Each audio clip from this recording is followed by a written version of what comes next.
ಎಲ್ಲಿ ಬೆಳೆದ ಹಳ್ಳಿಯಲ್ಲಿ ಹುಟ್ಟೆ. ಆದರೆ ಬೆಂಗಳೂರಿಗೆ ಬಂದು ಅನ್ನ ಇದ್ದೆ ಒತ್ತೊಕ್ಕರ್ ಇಕ್ಕಿದ್ದೇನೆ, ಒತ್ತೊಕ್ಕ ಮಂಗಲಿಗೆ ಇದ್ದಾನೆ, ಮಲಿಕ್ಕೂ ಜಾಗ ಇದ್ದಾನೆ. ವನವಾಸ ಮಾಡಿ ಇವತ್ತು ರಾಮರು ವನವಾಸ ಹೋಗಿ ವನವಾಸ ಮುಗಿಸಿ ಬಂದು ರಾಮರಾಜ್ಯ ಕಟ್ಟಾಗ ಇವತ್ತು ಮಗ ಇವತ್ತು ಮನೆ ಗಳಿಸವನೆ, ಇಷ್ಟೊಂದು ಜನ ಸಂಪಾದನೆ ಮಾಡವನೆ. ಅದಕ್ಕಿಂತ ಭಾಗ್ಯ ನನ್ಗೆ ಇನ್ಯಾವುದೂ ಇಲ್ಲ.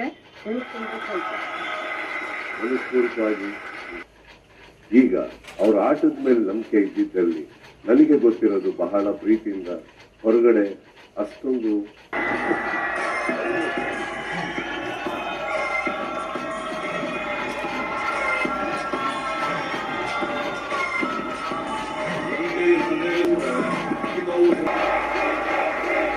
ಈ ಒಂದು ಗೆಲುವಿನ ಹಿಂದೆ ಕೋಟಿ